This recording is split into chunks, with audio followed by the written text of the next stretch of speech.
오늘 주신 하나님 말씀 사무엘상 1장 9절부터 18절까지 말씀입니다.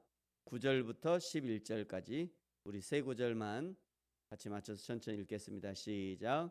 그들이 실로에서 먹고 마신 후에 한나가 일어나니 그때에 제사장 엘리는 여호와의 전 문설주 곁 의자에 앉아 있더라. 한나가 마음이 괴로워서 여호와께 기도하고 통곡하며 서원하여 이르되 만군의 여호와여, 만일 주의 여종의 고통을 돌보시고 나를 기억하사 주의 여종을 잊지 아니하시고 주의 여종에게 아들을 주시면 내가 그의 평생에 그를 여호와께 드리고 삭도를 그의 머리에 대지 아니하겠나이다. 아멘. 여로함의 아들이요 엘리후의 손자요 도손의 증손이요 숲의 현손 레위 지파 고하 자손 에브라임 산지 에브라임 지파의 땅, 이런 의미죠. 에브라임 지파의 땅 라마다임 소빔, 신약의 아리마다에 살고 있는 에브라임 사람 엘가네에게 두 아내가 있었고요. 하나님이 첫째 아내 한나의 임신을 막음으로 고통의 세월을 보냈었습니다. 오늘 9절부터는 원통한 사람 한나와 당시 대제사장으로 있던 엘리에 대한 말씀입니다. 엘리는 이미 1장 3절에서 언급되었습니다. 엘리는 대제사장, 그의 두 아들은 제사장으로 실로에서 섬기고 있었던 것입니다. 10절에 한나가 잉태하지 못함으로 마음이 괴로워 기도하고 통곡하면서 서원하는 내용이 등장하는데요. 11절 하반절에 보시면 만일 주의 여종에게 아들을 주시면 내가 그의 평생에 그를 여호와께 드리고 삭도를 그의 머리에 대지 아니하겠나이다 서원합니다. 나실인의 서원을 하고 있는 거죠. 나실인의 서원은 민수기 6장에 등장하는데 나실인에게는 세 가지가 요구되었습니다. 첫 번째는 포도주와 독주를 멀리해야 하고요. 민수기에서는 포도주로 된 초를 마시면 안 되고 포도즙도 마시면 안 되고 포도의 씨나 껍질도 먹어서는 안 됩니다. 나실인으로 살기 위해서는 철저하게 음식을 가려야 한다는 거죠. 맛있는 것이라고 해서 아무거나 먹어서는 하나님 앞에 쓰임 받을 수 없습니다. 우리나라 톱 모델 중에 한혜진이라는 모델이 있어요. 이 모델이 자기 관리에 대해서 말을 한 게 있는데 이런 말을 합니다. 그냥 이런 말씀 드리고 싶어요. 다 벗고 거울에 섰을 때 본인 몸에 만족하세요? 근데 바꿀 수 있잖아요. 제 의지로 바꿀 수 있는 게 몸밖에 없더라고요. 일도 사랑도 제 마음대로 되는 거 하나도 없어요. 근데 유일하게 내 컨트롤 하에 가장 쉽게 할 수 있는 게 몸이에요. 몸 만드는 게 제일 쉬워요. 언어를 배워서 언어력을 보충하는 이런 것들은 눈에 보이지 않아요. 근데 몸은 늘 장착하고 있잖아요. 나도 보고 남도 보고 만질 수도 있어요. 그렇기 때문에 몸을 만드는 것만큼 남는 게 없어요. 옷도 잘 봤죠? 눈으로 볼 때 너무 이게 정말 이 자존감이 확 올라요. 몸이 좋아지면. 일도 사랑도 자기 마음대로 할 수 없는데 몸은 할 수 있대요. 그 맞는 말 같아요. 몸은 늘 내가 갖고 있잖아요. 다른 일도 사랑도 아무것도 자기 마음대로 할 수 없지만 적어도 내 몸 하나는 내가 마음대로 할 수 있지 않냐, 내가 통제할 수 있지 않냐, 이런 의미인 거죠. 하나님 앞에 쓰임 받으려면요 자기 몸 관리부터 할 줄 알아야 하는 거죠.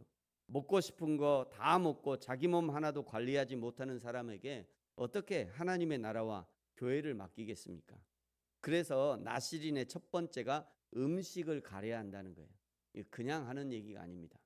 그 음식 통제하는 것부터 훈련을 하는 거죠. 두 번째는요, 머리를 자르지 말아야 합니다. 머리카락은 생명이 하나님께 있음을 고백하는 것이고요. 내 힘으로는 이 머리털 하나도 희거나 검게 할 수 없다고 하지 않습니까? 머리카락을 길게 기르면서 외적으로는 자신이 하나님께 드려진 사람임을 증거해야 한다는 거죠. 셋째는요, 시체를 가까이 하지 말아야 합니다. 시체는 죽음을 나타내는 것이고 죽는다는 것은 죄의 결과입니다. 시체를 가까이 하지 말라는 것은 죄를 가까이 하지 말라고 하는 상징적인 조치였습니다. 지금 한나가 하나님께서 아들을 주시면 이런 아들로 하나님께 드리겠다고 서원을 하고 있는 거죠. 이 서원은 한나를 통해서 낳게 될 아들만의 서원이 아니라 그 아들이 나시린으로 살기 위해서는 그 어머니 또한 나시린의 계명을 지키며 살아야 한다는 것을 전제하고 있는 거죠. 한나가 그것을 각오하고 서원하고 있는 거예요. 아들만, 엄마인 나는 상관없고요, 우리 아들만 나시린으로 키울게, 그런 얘기하는 게 아닙니다. 나시린으로 키우기 위해서 자기 자신도, 한나 자기 자신도 거기에 준하는 삶을 살겠다라고 하나님 앞에 지금 서원을 하고 있는 거예요. 12절에 한나가 여호와 앞에 오래 기도하는 동안 엘리가 그 입을 주목하는데 13절에 한나가 속으로 말하니 입술만 움직이고 소리가 나지 않은 거예요. 14절에 내가 언제까지 취하여 있겠냐, 포도주를 끊어라 구박합니다. 그러자 한나가 15절에 내가 포도주를 마신 것이 아닙니다. 16절 당신의 여종을 악한 여자로 보지 마십시오. 그러자 엘리가 대답하죠. 17절에 평안히 가라. 이스라엘의 하나님이 내가 기도하여 구한 것을 허락하기를 원하노라. 사실 엘리의 이 축복은 자신이 한나를 꾸중한 것이 섣부른 판단이었구나 생각을 하고 미안한 마음에 별 생각 없이 제사장의 입에 붙은 말로 그냥 툭 내뱉은 거예요. 그런데 그 말을 들은 한나의 반응이 아주 놀랍죠. 18절을 보시면요, 이르되 당신의 여종이 당신께 은혜 입기를 원하나이다 하고 가서 먹고 얼굴에 다시는 근심빛이 없더라. 지금까지 수많은 세월을 울고 원통하고 하소연했던, 그래서 웃는 날보다 우는 날이 더 많았던 한나. 비록 엘리 제사장은 그냥 별 의미 없이 빈 축복을 선포했는데, 그런데 그 축복을 받은 한나는 진심으로 받은 거예요. 그리고 그 축복의 말씀대로 될 줄로 확신해 버린 겁니다. 누구의 믿음이 더 좋은 믿음입니까? 그리고 진짜 복은 누가 주는 것입니까? 목회자가 복을 주는 것이 아닙니다. 하나님이 복을 주시는 거예요. 목회자는 통로의 역할을 하는 것뿐입니다. 아무리 맑은 물이 흘러와도 수도관이 노후되면 녹물이 나오는 것처럼 통로된 목회자도 깨끗하고 정결해야 하나님의 복이 정결하게 흘러가는 것입니다. 그래서 목회자는 스스로 정결하도록 노력해야 하는 거죠. 그래서 목회자가 자기 관리, 몸 관리, 마음 관리도 잘 해야 하는 거예요. 뿐만 아니라 아무 때나 아무 것에나 하나님의 축복을 남발해서도 안 됩니다.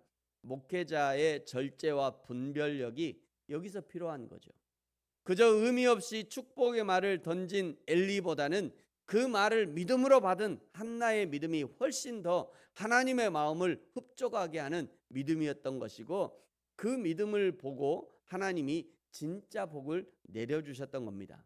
사랑하는 성도 여러분, 저와 여러분에게 하나님을 향한 순전한 믿음이 있어지기를 축복합니다. 뿐만 아니라 우리를 복의 통로로 사용하기 원하시는 하나님 앞에서 가정의 복의 통로, 이웃의 복의 통로, 교회와 직장과 사회와 대한민국의 복의 통로로 쓰임받을 수 있는 저와 여러분이 되어지기를 예수님의 이름으로 축복합니다. 기도하겠습니다. 하나님 아버지, 감사합니다. 마음이 슬픈 여자 한나가 여호와 하나님 앞에 기도합니다. 우리도 한나의 간절한 마음으로, 한나처럼 간절한 마음으로 기도하게 하시고, 한나가 아들을 서원한 것처럼 우리도 자녀를 위해 서원하는 마음으로, 또 우리 자신의 서원의 마음으로 바르게 신앙생활할 수 있는 저와 우리 모든 성도들이 되게 하여 주옵소서.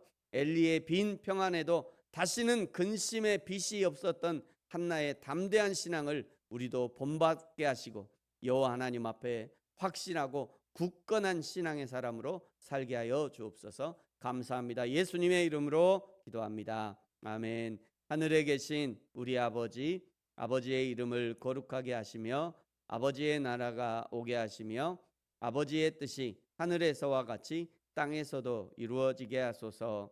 오늘 우리에게 일용할 양식을 주시고 우리가 우리에게 잘못한 사람을 용서하여 준 것 같이 우리 죄를 용서하여 주시고 우리를 시험에 빠지지 않게 하시고 악에서 구하소서. 나라와 권능과 영광이 영원히 아버지의 것입니다. 아멘.